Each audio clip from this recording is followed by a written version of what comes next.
എല്ലാവർക്കും നമസ്കാരം. അച്ഛൻ അമ്മ എന്ന യൂട്യൂബ് ചാനലിലേക്ക് എല്ലാവർക്കും സ്വാഗതം. നമസ്കാരം.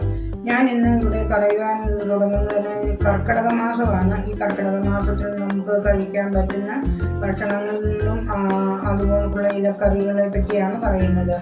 അപ്പോൾ നമുക്ക് കഴിക്കാൻ പാടില്ലാത്തത് മുരിങ്ങയില മാത്രമേ ഉള്ളൂ. നമുക്ക് കർക്കിടകത്തിൽ കഴിക്കാൻ പറ്റില്ലാത്തത്. ബാക്കി ഇലക്കറികളെല്ലാം നമുക്ക് കഴിക്കാവുന്നതാണ്. അപ്പം നമുക്ക് ഈ കർക്കിടക മാസത്തിൽ മഴയൊക്കെ കൂടുതലുള്ളത് കാരണം നമുക്ക് ഒത്തിരി അസുഖങ്ങളൊക്കെയാണ് വരുന്നത്, മഴ കൊണ്ടുള്ള അസുഖങ്ങൾ.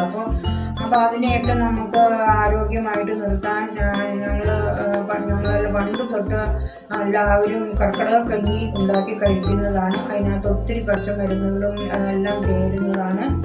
അപ്പം അങ്ങനെ ഞങ്ങൾ വാങ്ങിച്ചു ഒരു കർക്കിടക കൂട്ട് കഞ്ഞി പോകുന്നുണ്ട്. അപ്പം ഞങ്ങളത് ഇന്നിവിടെ നിങ്ങളെ കാണിക്കുവാണ്. ഞങ്ങൾ വാങ്ങിച്ചു. ഇത് 7 ദിവസം നമ്മൾ വെച്ച് കഴിക്കണം. 7 ദിവസമാണ് നമ്മൾ കഴിക്കേണ്ടത്. അപ്പോൾ അതിനകത്തെ സാധനങ്ങൾ എന്നാണെന്ന് ചോദിച്ചാൽ നമുക്ക് എടുത്ത് കാണിക്കാം. അപ്പോൾ അത്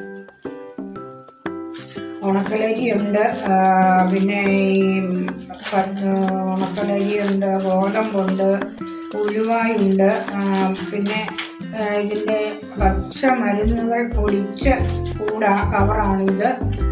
ഇത് നമുക്ക് ഉലുവയാണ്, ഇത് നമുക്ക് ഉണക്കലരിയാണ് കഞ്ഞി വയ്ക്കാനുള്ള, ഇത് ഗോതമ്പാണ്, ഇത് ഒരു പച്ച അരികളാണ് ഈ ഇതിനകത്ത് ചേർക്കുന്നത്.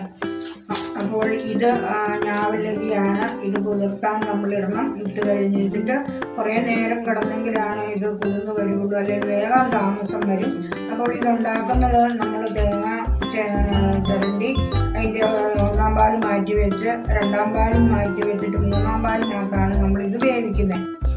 അപ്പോൾ നമ്മൾ ഈ ചേരുവകളൊക്കെ നമ്മൾ 3-ാം പാലിനകത്ത് വേവിച്ച് 2-ാം പാൽ ഒഴിച്ച് അത് കഴിഞ്ഞ് 1-ാം പാൽ ഒഴിച്ച് നമുക്ക് വാങ്ങി വയ്ക്കാം.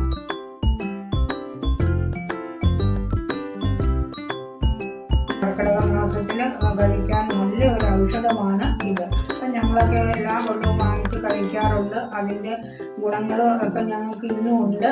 അപ്പോൾ ഇത്രയേ ഉള്ളൂ ഇന്നത്തെ എൻ്റെ ചാനലിലേക്ക് അവതരിപ്പിക്കുന്ന വിശേഷങ്ങൾ. ബൈ.